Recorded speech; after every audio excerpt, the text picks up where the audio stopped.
మీరు చూడండి, హనుమ రామాయణంలో ఎక్కడ కనపడతారో, హనుమ గురించి ఎక్కడ ప్రస్తావన వస్తుందో అక్కడ మంగళం. కోట్లకి కోట్ల మంది కూడా హనుమ కనపడినా, హనుమ పేరు చెప్పినా, హనుమ స్తోత్రం చేసినా, హనుమ జోక్యం చేసుకున్నా బ్రతుకుతారంతే. అందుకే ఎటువంటి దానికైనా విరుగుడెవరు అంటే స్వామి హనుమ ఒక్కరే. ఏళ్ళనాటి శనిలో జాతకం ఉందనుకోండి, సుందరకాండలో 48వ సర్గ పారాయణ చేస్తారు. 48వ సర్గ పారాయణ చేస్తే ఏళ్ళనాటి శని యొక్క ఉపద్రవం కూడా ఉపశమిస్తుంది. హనుమ పేరు చెప్పి హనుమకి పూజ చేస్తే వెంటనే శనీశ్వరుడు కూడా తన యొక్క విశేషమైనటువంటి శక్తిని తగ్గించేస్తాడు. తగ్గించి జాతకుడికి శాంతి కలిగేటట్టుగా చేస్తాడు. ఆయన లాంటి మహానుభావుడు, ఆయన అంత తేలికగా ప్రసన్నమయ్యేవాడు మీకెక్కడా కనపడడం. హనుమ విషయంలో మీకు ఎదురుగుండా ఒక మూర్తిని కూడా పెట్టి పూజ చెయ్యక్కర్లేదు. భయం వేసిందనుకోండి, ఎప్పుడైనా ఒక చీపురు పుల్ల తీసి మీకు ఎదురుగుండా రాయి కనపడితే రాయో ఏదో ఒకటి తీసి ఇసుకలోనో నేల మీదో, అది పడిందా లేదా ముద్ర కూడా సంబంధం లేదు, హనుమ అని రాసి నమస్కారం చేసి నిలబడితే చాలు, ఉపద్రవం నుంచి గట్టెక్కుతారు అని చెప్తుంది శాస్త్రం. అందుకే హనుమ అత్యద్భుతమైనటువంటి రీతిలో కనపడేటటువంటి సుందరకాండకి ఇప్పటికీ పెద్దలు ఒక మాట చెప్తారు. ఏదైనా జీవితంలో జటిలమైన సమస్య వచ్చినప్పుడు దాన్ని ఎలా పరిష్కరించుకోవాలో అర్థం కాకపోతే సుందరకాండ పుస్తకం తీసుకొచ్చి అక్కడ పెట్టి రామచంద్రమూర్తికి, సీతమ్మకి, హనుమకి నమస్కారం చేసి ఒక కొత్త చీపురు పుల్లని తెచ్చి కళ్ళు మూసుకుని సుందరకాండలోకి గుచ్చితే ఏ కాగితం దగ్గరికి చీపురు పుల్ల గుచ్చుకుంటుందో అక్కడ సుందరకాండ విప్పి చూస్తే మీ సమస్యకి పరిష్కారం రామాయణ కథాంతర్గతంగా అక్కడ ఉంటుంది. ఇది నేను స్వతంత్రించి మాట్లాడుతున్నానని మీరు అనుకుంటున్నారేమో.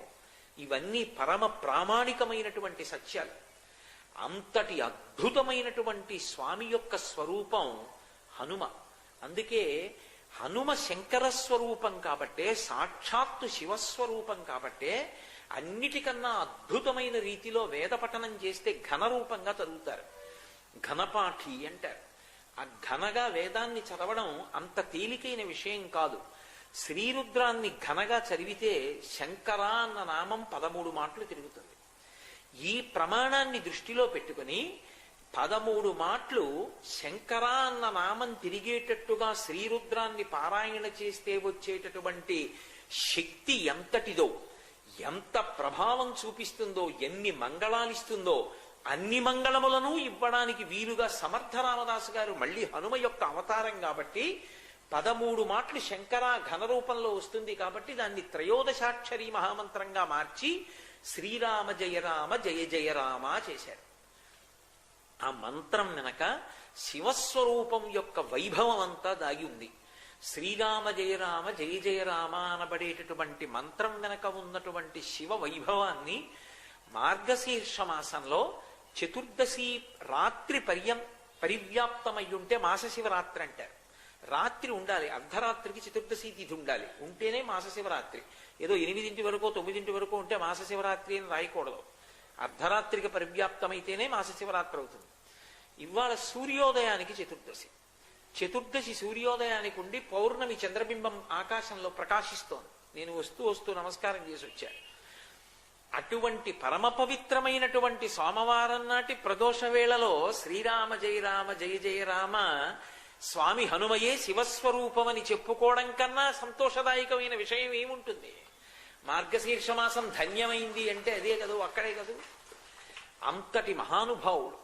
అందుకే ఇంత మంగళప్రదుడు కూడా ఇంత శక్తివంతుడికి ఉన్నటువంటి లక్షణం ఏమిటంటే ఆయన ప్రభువు యొక్క విశ్వాసాన్ని అంత చూరగొన్నవాడు.